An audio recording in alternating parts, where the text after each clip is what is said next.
बिस्मिल्लाहिर्रहमानिर्रहीम, अस्सलाम वालेकुम। पर्सनल फाइनेंस की एक और नई वीडियो में खुशामदीद। आज की इस वीडियो में हम बात करेंगे गोल्ड की इंपॉर्टेंस के ऊपर। उसके बाद हम देखेंगे कि गोल्ड के अंदर इन्वेस्टमेंट करना क्यों ज़रूरी है।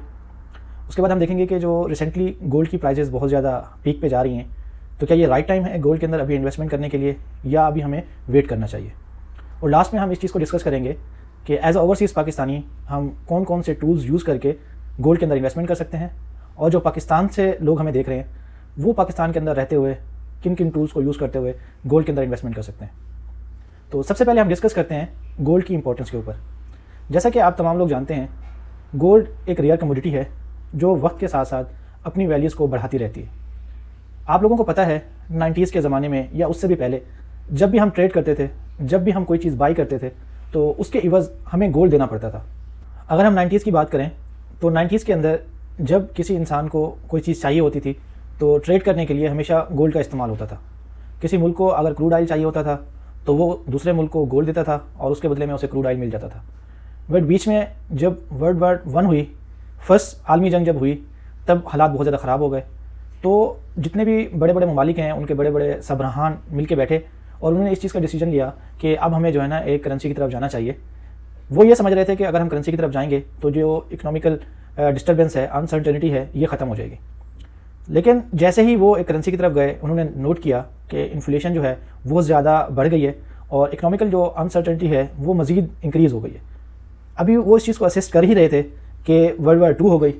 जब दूसरी आलमी जंग हुई तो उसके बाद हालात बहुत ज़्यादा ख़राब हो गए थे। इकोनॉमिकल बहुत बड़े बड़े कंट्रीज़, ब्रिटिश जो भी सुपर पावर्स थे उस वक्त, उनके जितने भी अलाइंसेस थे सब जो है ना तबाह बर्बाद हो गए थे और उनको जो एक उनका स्टेटस था सुपर पावर का वो छीन चुका था। उस वक्त एक नई सुपर पावर हम लोगों के सामने आई, और जब भी नई सुपर पावर आती है, जब भी रिसेशन आता है तो एक नया निज़ाम लेके आता है। और उस वक्त जो ब्रिटेन वुडन सिस्टम लाया गया उसमें ये चीज़ डिसाइड की गई कि एक ऐसी करेंसी हम मुतारफ़ कराएंगे जो गोल्ड से लिंक होगी और उसका जो इन्हिसार होगा वो गोल्ड के ऊपर होगा। तो उस वक्त एक ऐसी करेंसी मुतारफ़ कराई गई जो आज तक हम देख रहे हैं। जी हाँ, मैं बात कर रहा हूँ आपके डॉलर की। ये जो डॉलर था ये first time second world war के बाद मुतारफ़ कराया गया था। इसको जो कहा जाता है ब्रिटेन वुड्स सिस्टम के नाम से मुतारफ़ कराया गया था। और उस वक्त ये चीज़ डिसाइड की गई थी कि ये जो एक डॉलर है, ठीक है, वो गोल्ड के इक्वल होगा। लेट्स सपोज के जो 1 औंस गोल्ड होगा वो $35 के बराबर होंगे। तो इस तरह डॉलर का जो है ना वजूद दुनिया में आया और ऑल ओवर द वर्ल्ड जो है ना दुनिया ने डॉलर को यूज़ करना शुरू कर दिया ट्रेड के लिए। जैसे आप तमाम लोग जानते हैं, गोल्ड एक रेयर कमोडिटी है तो उसको इतना ईजी कोई बंदा भी चीट नहीं कर सकता। डॉलर एक ऐसी चीज़ है जो कोई भी मुल्क जिसके पास पावर हो वो उसको छाप सकता है, जितना छापना चाहे छाप सकता है। बट जैसे आप जानते हैं कि गोल्ड को जो है ना डिस्कवर करना बहुत मुश्किल है। एक रफली जो आइडिया होता है ऑल ओवर द वर्ल्ड आज तक जो गोल्ड डिस्कवर हुआ है उसकी जो क्वांटिटी है अभी तक 2 लाख टन है। आज तक जितना भी गोल्ड डिस्कवर हुआ है पूरी दुनिया में वो 2 लाख टन तक जो है ना डिस्कवर हुआ है। इस वजह से जब अमेरिका के ऊपर पूरी दुनिया ने रिलाई करना शुरू कर दिया और डॉलर पे ट्रस्ट बिल्ट हुआ लोगों का, तो अमेरिका ने क्या किया कि डॉलर्स को छापना शुरू कर दिया। जो एक लिंक था डॉलर का गोल्ड के साथ वो कम होना शुरू हो गया क्योंकि अमेरिका के पास इतना गोल्ड ही नहीं था जितना वो डॉलर छापे जा रहा था। तो उसके नतीजे में हमने क्या देखा, उसके नतीजे में हमने ये देखा कि जो अमेरिका का एक प्रेसिडेंट है निकलसन, वो एक दिन आता है, प्रेस कॉन्फ्रेंस करता है और बताता है कि देखें जी हम जो है ना डॉलर का जो लिंक है वो गोल्ड से ख़त्म कर रहे हैं। फर्स्ट उसने कहा कि ये मैं टेम्परेरी कर रहा हूँ, बट आपको पता है कि जब एक चीज़ हो जाती है, जब एक बिल्ली को जो है ना गोश्त की एक लत लग जाती है या एक शेर को जो है ना खून का चस्का लग जाता है, तो उसके बाद दोबारा जो है ना वो इसको नहीं छोड़ सकता। तो यही हुआ, अमेरिका ने जब एक मरतबा डॉलर को गोल्ड से डीलिंक कर दिया तो उस दिन से लेके आज तक डॉलर जो है ना अब गोल्ड से उसका कोई लिंक नहीं रहता। तो उस वक्त जब 1971 में निकलसन ने प्रेस कॉन्फ्रेंस करके डॉलर को जो है ना डीलिंक किया था गोल्ड से, उस दिन से लेके आज तक जो अमेरिका है वो डॉलर छापे जा रहा है, छापे जा रहा है, छापे जा रहा है। हुआ ये कि जब 1980, 99 और 2000 के अर्लियर में आप जानते हैं जो अमेरिका है वो बहुत सुपर पावर था, उसका एक बहुत बड़ा इन्फ्लेशन था, पूरे जितने भी कंट्रीज़ हैं, तो किसी ने भी इस चीज़ के ऊपर जो है ना क्वेश्चन नहीं किया। हर बंदे ने ट्रस्ट किया डॉलर के ऊपर और ट्रेड जारी रखी। बट वक्त के साथ साथ जो एक अमेरिका का कर्जा है वो बढ़ता गया और जितने ममालिक हैं वो जो है ना डॉलर के ऊपर डिपेंडेंसी उनकी कम होती गई और इस वजह से आज हम देख रहे हैं कि डॉलर को चेंज करने के बारे में बात की जा रही है और नई करेंसी लाने की बात की जा रही है। तो ये एक गोल्ड की हमने आपको इंपॉर्टेंस बताई कि गोल्ड कितना इंपॉर्टेंट है। कोई भी करेंसी, कोई भी दुनिया का निज़ाम, कोई भी दौर हो, वो हमेशा गोल्ड से लिंक होता है। कोई भी सुपर पावर हो, अगर आप आज देख लें, आज अमेरिकन है, उससे पहले रशियन थे, उससे पहले ब्रिटिश थे, फिर ऑटोमन अम्पायर आया, फिर उससे पहले हमने जो है ना रोमन अम्पायर देखा, पर्शियन अम्पायर देखा। तो जितने भी बड़े बड़े अम्पायर थे, जितने भी बड़े बड़े ज़माने गुजरे हैं, सब ज़मानों में, सब दौर के अंदर गोल्ड ने हमेशा अपनी आपकी जो वैल्यू है उसको जो है ना बरकरार रखा है। और जो भी नया निज़ाम आया है दुनिया में वो गोल्ड को लिंक करके आया है, गोल्ड की बेस पे आया है। तो ये तो एक गोल्ड की इंपॉर्टेंस थी। अब हम देखते हैं कि जो गोल्ड की प्राइस है वो डे बाय डे इंक्रीज़ क्यों हो रही है, इसके पीछे क्या वजह है। जैसे मैंने आपको पहले बताया कि अमेरिका ने जब गोल्ड को और डॉलर को सेपरेट किया तो उन्होंने क्या किया, उन्होंने डॉलर को प्रिंट करना शुरू कर दिया। डॉलर को प्रिंट करने से क्या हुआ कि जो डॉलर की वैल्यू थी वो डिक्रीज़ होना शुरू हो गई इन टर्म ऑफ डेप्ट, कि जो अमेरिका का डेप्ट था, जो अमेरिका का कर्जा था, वो डे बाई डे इंक्रीज़ होता गया। क्यों? क्योंकि डॉलर इतने छापे जा रहे थे, इन्फ्लेशन इतनी हो रही थी अमेरिका के अंदर, और जो अमेरिका के रिजर्व थे वो कम होते जा रहे थे। इस वजह से अमेरिका के ऊपर कर्जा बढ़ता गया, इतना कर्जा बढ़ता गया, इतना कर्जा बढ़ता गया। अगर आज की मैं बात करूँ, इस वक्त अमेरिका के ऊपर 34 ट्रिलियन डॉलर की जो है ना डेप्ट है। मतलब ये इतना कर्जा है जो पाकिस्तान, हम लोग रोते रहते हैं कि हमारे ऊपर बहुत कर्जा है, हमारे एक बंदे के ऊपर 2 लाख रुपए जो है ना कर्जा है। अगर हम अमेरिका के ऊपर डिवाइड करें तो अमेरिका के ऊपर 2 लाख से भी ज़्यादा कर्जा है हर इंसान के ऊपर, क्योंकि उनकी इकॉनमी बहुत बड़ी है, उनके पास बिजनेस बहुत ज़्यादा होते हैं, इसलिए दुनिया को पता नहीं चलता या दुनिया उस नज़र से नहीं देखती जिस नज़र से पाकिस्तान को देखा जाता है। तो इस वक्त जो अमेरिका के हालात हैं वो पाकिस्तान से भी बुरे हैं। उनका जो कर्जा है वो डे बाई डे बढ़ता जा रहा है, उनका डेप्ट हमेशा जो है ना इंक्रीज़ होता जा रहा है। इस टाइम मतलब ऑल टाइम हाई है अमेरिका का कर्जा। इस वजह से जितने भी बाकी ममालिक हैं वो अब बात करना स्टार्ट कर दिया उन्होंने कि जो डॉलर की प्राइस है, जो डॉलर है, वो एज अ रिज़र्व या फिर एज अ इंटरनेशनल करेंसी नहीं होना चाहिए। रिज़र्व इसलिए नहीं होना चाहिए क्योंकि आपने देखा यूक्रेन और रशिया की जंग हुई तो अमेरिका ने जितने भी रशिया के रिजर्व थे अमेरिकन बैंक्स में या फिर यूरोपियन बैंक्स में, तो उन्होंने उनको जो है ना सीज कर दिया। तो जो एक ट्रस्ट था डॉलर के ऊपर वो इस तरह से ब्रेक डाउन हो गया, और वैल्यू जो डॉलर की है वो इस वजह से कम हो रही है क्योंकि डॉलर इतने छप चुके हैं जितने अमेरिका के रिजर्व ही नहीं है। तो इसलिए अब दुनिया एक नए निज़ाम की तरफ जा रही है, एक नए रिसेशन की तरफ जा रही है। रिसेशन कब होंगे, किस वक्त होंगे, किसी को कुछ आइडिया नहीं है। बट आपने हमेशा देखा होगा, अगर आप चार्ट में देखें तो जब जब मुल्क के हालात ख़राब होते हैं या जब जब कोई ऐसी नई शिफ्ट होनी होती है, पॉलिसी शिफ्ट होनी होती है, तो हमेशा एक इंडिकेशन आती है, गोल्ड की प्राइस जो है ना हाई हो जाती है। इस वजह से आजकल आप देख रहे होंगे कि गोल्ड की प्राइस ऑल टाइम हाई चल रहे हैं, और जिस तरह पाकिस्तान स्टॉक एक्सचेंज हर वीक के फर्स्ट डे बाद, सेकंड डे बाद अपनी जो हाईएस्ट पीक है उसको छू रहा है, तो गोल्ड भी ऐसे। पहले हमने देखा जी गोल्ड की प्राइस जो है ना 3000 हो गई डॉलर में, फिर 3500 हो गई, फिर 3600, इस वक्त 4000 को जो है ना टच करने वाला है गोल्ड। अगर हम पाकिस्तान से बात करें तो पाकिस्तान में पहले 2.5 लाख रुपए तोला था, फिर 3 लाख रुपए हुआ, फिर 3.5 लाख हुआ, तो अब 4 लाख को भी टच कर चुका है, और मुझे ये लगता है कि आगे ये 4 लाख 5 लाख तक भी जाने को है। तो इसलिए आप इस चीज़ को समझें कि गोल्ड की प्राइस बढ़ इसलिए रही है क्योंकि जो लोगों का एक ट्रस्ट है डॉलर के ऊपर वो कम होता जा रहा है। और जो दूसरी सुपर पावर है, आप तमाम लोग जानते हैं कि चाइना अब नई सुपर पावर उभर के आ रहा है, तो इस वक्त चाइना बहुत अग्रेसिवली जो है ना गोल्ड को बाई कर रहा है। अगर आप देखें चार्ट देखें पिछले 6 महीनों का, तो चाइना ने जितना गोल्ड बाई किया किसी ने नहीं बाई किया। तो इस चीज़ से आप अंदाज़ा लगाएं कि जो बड़े बड़े मुल्क हैं वो इस वक्त गोल्ड को क्यों बाई कर रहे हैं, क्योंकि कुछ ना कुछ नया ऐसा होने वाला है जिससे एक जो है ना शिफ्ट होगा, पावर शिफ्ट कह सकते हैं, इकोनॉमिकल शिफ्ट कह सकते हैं, नई करेंसी कह सकते हैं। कुछ लोग बिटकॉइन की बात कर रहे हैं, अभी तक कोई ऐसी चीज़ क्लियर नहीं आई, बट ये चीज़ तो इंडिकेट कर रही है कि आने वाले कुछ सालों में कुछ नया शिफ्ट आएगा करेंसी के हवाले से, कि जितने भी ममालिक हैं वो डॉलर को छोड़ के एक नई करेंसी पे शिफ्ट होंगे अपनी ट्रेड्स को कंटिन्यू करने के लिए। तो क्या ये राइट टाइम है, हमें गोल्ड के अंदर इन्वेस्टमेंट करनी चाहिए, या हम लोग लेट हो चुके हैं? ऑलरेडी गोल्ड की प्राइस जो है ना इतना ज़्यादा इंक्रीज़ हो गई है कि अगर अब हम गोल्ड को लेंगे तो मे भी आगे जाके गोल्ड की प्राइस गिर जाए और हमें लॉस हो जाए।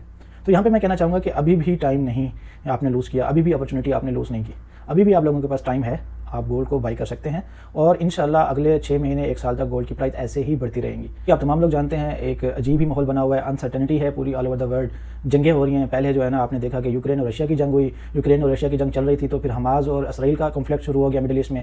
अभी यहाँ से निकले ही नहीं थे, तो पाकिस्तान और इंडिया ने कहा कि नहीं ये तमाम लोग जो है ना मिसाइल खेल रहे हैं तो हम क्यों ना खेले, तो पाकिस्तान और इंडिया की जंग हो गई। पाकिस्तान की इंडिया की जंग ट्रम्प सामने जो है ना नोबेल प्राइज़ लेने के चक्कर में वो बंद कराई, तो फिर हमें जो है ना ईरान और जो है ना इसराइल की जंग सामने आ गई हमारे। तो अभी भी मतलब यह है कि ये निज़ाम अभी तक रुका नहीं है, जो जंगों का एक निज़ाम है अभी भी रुका नहीं है, अभी भी एक अजीब सी सिचुएशन बनी हुई है ऑल ओवर द वर्ल्ड। पूरी दुनिया में लोग जो है ना अभी भी डरे हुए हैं कि पता नहीं है कौन सा मुल्क किसके साथ जंग कर दे।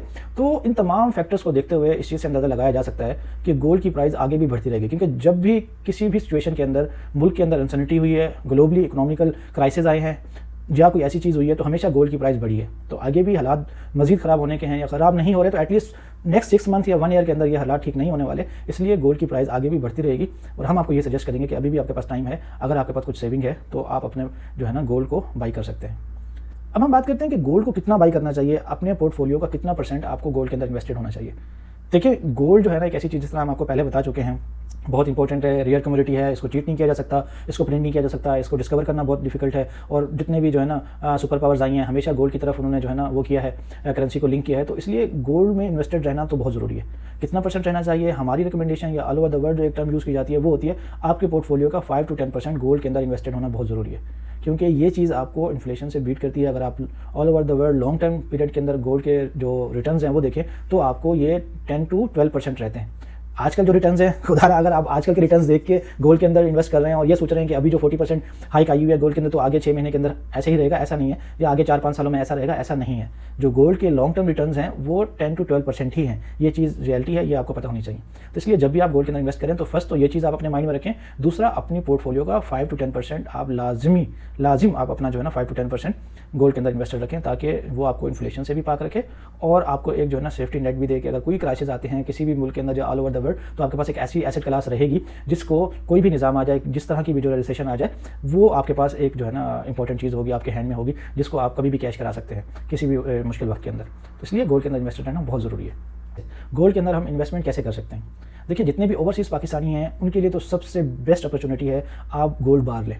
जितने भी लोग मिडिल ईस्ट में रहते हैं, बिल्कुल Saudi Arabia, Dubai, Qatar, Oman में, और इवन आप यूके और यूएस वगैरह में रहते हैं, आपके पास बहुत अच्छी अपॉर्चुनिटी होती है कि यहाँ पे छोटे छोटे बार्स मिलते हैं 1 ग्राम के, 10 ग्राम के, तो आप वो परचेज़ कर सकते हैं। एक तो उनकी जो मतलब प्योरिटी होती है वो बहुत अच्छी होती है, ऑथेंटिक होते हैं। पाकिस्तान की तरह नहीं कि वहाँ पे कुछ मैंने वीडियोज़ देखी हैं, कुछ मैंने सोशल मीडिया पर पोस्ट देखी हैं कि वहाँ पे 1 तोला जो गोल्ड बार होता है उसके अंदर अगर उनको काटे तो बीच में से सिल्वर या फिर कोई दूसरी कॉपर वगैरह की जो है ना कमोडिटी निकल आती है। तो यहाँ पे तो आपको ये बेनिफिट है कि यहाँ पे जो भी चीज़ हो रही है जेन्युइन हो रही है, तो आपको किसी भी तरह की कोई टेंशन नहीं है कि यार अगर मैं गोल्ड ले रहा हूँ तो वो फेक गोल्ड तो नहीं है। और यहाँ पे बहुत ईजी है, आप 1 ग्राम का गोल्ड बार ले सकते हैं। आप अपनी मंथली सेविंग में से कुछ पैसे निकालें और जाके हर महीने 1 ग्राम गोल्ड ले लें।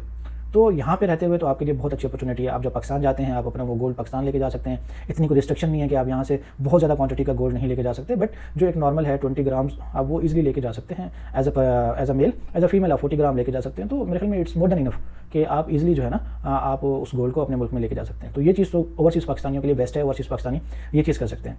अब हम बात करते हैं जो पाकिस्तान में लोग रहते हैं वो पाकिस्तान में रहते हुए गोल्ड में कैसे इन्वेस्टमेंट कर सकते हैं। अच्छा देखिए, पाकिस्तान में रहते हुए गोल्ड इन्वेस्टमेंट करने के 2 तरीके हैं। एक तो ये है कि आप फिजिकल गोल्ड लें, दूसरा आप डिजिटल गोल्ड लें। फिजिकल गोल्ड आप लोग तमाम लोग जानते हैं कि पाकिस्तान के अंदर फिजिकल गोल्ड को लेने के लिए बहुत सारे जो है ना फ्रॉड किए जाते हैं, बहुत सारे स्कैम्स होते हैं। तो ये चीज़ आपने ख्याल रखनी है कि अगर आप फिजिकल गोल्ड ले रहे हैं तो आप एक अथेंटिक डीलर से लें। पाकिस्तान के अंदर जो अथेंटिक डीलर वो मिलत वाले हैं, ARY वाले हैं, ज्वेलर वाले, उनके जो गोल्ड होते हैं वो थोड़ा सा प्योर होते हैं और उनमें जो ना सेफ्टी नेट भी अच्छा होता है। उनका एक प्रॉपर कोड सिस्टम है, बार कोड सिस्टम होता है। आप स्कैन करके इजीली वेरीफाई कर सकते हैं कि वो जो गोल्ड है वो असली है या नकली है। ये चीज़ आपने मेक श्योर करनी है जब भी आप फिजिकल गोल्ड ले रहे हैं। या फिर ज्वेलर के पास आप जाते हैं, ज्वेलर से आप ज्वेलरी बनाते हैं, या फिर आप ऐसे जो उनके पास एक बार टाइप होते हैं, जो नॉर्मल बार होते हैं जिस पर कोई बार कोड वगैरह नहीं होता, वो आपको दे देते हैं। तो वो आपने देखना है कि जो अथेंटिक ज्वेलर हो आप उससे बाई करें, ताकि वो आपको कोई फेक जो है ना सोना ना दे, जिससे आपको नुकसान हो। कल को आप बेचने जाए तो आपको पता चले ये ओरिजिनल सोना नहीं, ये फेक सोना है। तो एक चीज़ का ये ख्याल रखिएगा कि आप बार जब ले रहे हैं या फिर आप फिजिकल गोल्ड ले रहे हैं तो उसको अच्छे तरीके से चेक करके अथेंटिक ज्वेलर से वो चीज़ आप लें। तो ये चीज़ तो हो गई आपकी फिजिकल गोल्ड के लिए। अगर हम बात करें डिजिटल गोल्ड के लिए, तो पाकिस्तान के अंदर अनफॉर्चुनेटली डिजिटल गोल्ड के इतने ज़्यादा मौके नहीं हैं। आपके पास 2 ही प्लेटफॉर्म हैं डिजिटल गोल्ड लेने के लिए, जो सबसे बेस्ट और मेरी रिकमेंडेशन जो मेरा फेवरेट है वो है मीज़ान का गोल्ड फंड। मीज़ान का gold fund, mutual gold fund जो है ये सबसे बेस्ट है, क्योंकि इसके अलावा और कोई आपके पास अपॉर्चुनिटी ही नहीं है और कोई आपके पास ऐसा कोई एसेट क्लास ही नहीं है जिसके अंदर आप डिजिटली इन्वेस्ट कर सकते हैं गोल्ड के अंदर। इनके रिटर्न भी बहुत अच्छे हैं। ये आप इजीली जो है ना उसके अंदर इन्वेस्टमेंट कर सकते हैं। अपना मीज़ान बैंक के साथ जो है ना इन्वेस्टमेंट बैंक के साथ अपना अकाउंट ओपन करें और इजीली मंथली बेसिस पे आप उसमें अपनी अमाउंट डालते जाएँ और आपको गोल्ड मिल जाएगा। एक और टाइप का गोल्ड है पाकिस्तान के अंदर डिजिटली जो पाया जाता है वो है पाकिस्तान मर्केंटाइल एक्सचेंज। अच्छा, यहाँ पे मैं आपको इन्वर्टेड कॉमास में पाकिस्तान मर्केंटाइल एक्सचेंज रिकमेंड करते वक्त बहुत एहतियात से बोलना चाहूँगा कि आपने लेवरेज नहीं करनी और ना ही आपने फ्यूचर ट्रेडिंग करनी है। Pakistan stock exchange, Pakistan mercantile exchange बहुत रिस्की है और अगर आप इसमें जाते हैं फ्यूचर या फिर आप लेवरेज की तरफ जाते हैं तो बहुत ज़्यादा पॉसिबिलिटी है कि आप अपना पैसा लूज़ कर देंगे। उसके अंदर एक और ऑप्शन है जिसको आप लॉन्ग टर्म रख सकते हैं, वो तोला गोल्ड के नाम से उनका होता है, उसको आप ले सकते हैं। मज़ीद अगर आपको इसके बारे में कोई डिटेल चाहिए तो आप हमें कमेंट कर सकते हैं। हम इसके ऊपर एक अलग से एक वीडियो बना देंगे पाकिस्तान मर्केंटाइल एक्सचेंज के ऊपर कि आप पाकिस्तान मर्केंटाइल एक्सचेंज से कैसे गोल्ड के अंदर इन्वेस्टमेंट कर सकते हैं। तो ये जितने भी टूल्स हैं पाकिस्तान के अंदर आप यूज़ कर सकते हैं। एक और टूल है वो आपको देखना पड़ेगा, वो मैंने भी अभी रिसेंटली देखा है, कुछ लोगों ने उसको जो है ना यूटिलाइज़ किया है, वो है ARY कमेटी। वो ये है कि आप ARY ज्वेलर के नाम से एक वहाँ पे उनका एक ऑफिस बने हुए हैं डिफरेंट कंट्रीज़ में, और ऑनलाइन उनका एक ऐप भी है जिसमें आप जाते हैं, आप मेंबरशिप लेते हैं, उसकी एक कार्ड मिल जाता है आपको और आप इजीली जो है ना थोड़ी सी मिकदार में गोल्ड को बाई कर सकते हैं। वो मेरे ख्याल में आप इजी पैसा के थ्रू भी कर सकते हैं। वो उनका जो है ना एक ऐप है, उसमें आप इजीली जो है ना थोड़ी अमाउंट डाल के गोल्ड को ले सकते हैं। तो ये जितने भी टूल्स हैं, ये टूल्स यूज़ करते हुए आप गोल्ड के अंदर इन्वेस्टमेंट कर सकते हैं पाकिस्तान में रहते हुए। जो ओवरसीज़ पाकिस्तानी हैं वो फिजिकल गोल्ड तो इजीली ले सकते हैं। अगर वो डिजिटल गोल्ड लेना चाहते हैं वो भी पाकिस्तान मर्केंटाइल एक्सचेंज में इन्वेस्टमेंट कर सकते हैं, रोशन डिजिटल अकाउंट ओपन करके।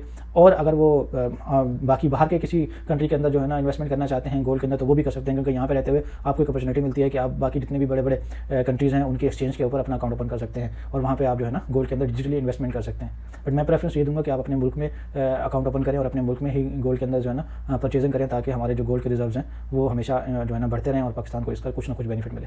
तो ये थी आज की हमारी वीडियो, जिसमें हमने पहले डिस्कस किया कि गोल्ड इंपॉर्टेंट क्यों है, फिर हमने देखा कि गोल्ड की जो प्राइजेस हैं वो क्यों बढ़ती जा रही हैं, जिसमें हमने डिस्कस किया कि अमेरिका के हालात बहुत ज़्यादा बुरे होते जा रहे हैं, इस वजह से एक नई करेंसी की बात सुनने में आ रही है और वो जो करेंसी होगी वो गोल्ड के ऊपर डिपेंडेंट होगी, इसलिए गोल्ड आपके इन्वेस्टेड आपको होना बहुत ज़रूरी है। और आने वाले दौर में अभी कुछ 6 महीने 1 साल में वो करेंसी लॉन्च नहीं होने वाली है, इसलिए गोल्ड की जो प्राइस है वो मजीद इंक्रीज़ होगी, इसलिए ये बेस्ट टाइम है गोल्ड के अंदर इन्वेस्टेड रहने के लिए। और आपने इन्वेस्टमेंट कैसे करनी है वो भी हमने आपको बताया। और अगर आपको इस तरह की वीडियोस पसंद हैं और आप पर्सनल फाइनेंस की और वीडियोस देखना चाहते हैं तो आप हमारे चैनल को सब्सक्राइब कर सकते हैं और हमारी इस वीडियो को लाइक और शेयर कर सकते हैं अपने दोस्तों के साथ। और अगर आपकी कोई क्यूरी है तो आप कमेंट बॉक्स में कमेंट कर सकते हैं, हम इंशाल्लाह आपको रिप्लाई देंगे। मिलते हैं नई वीडियो में। अल्लाह हाफ़िज़।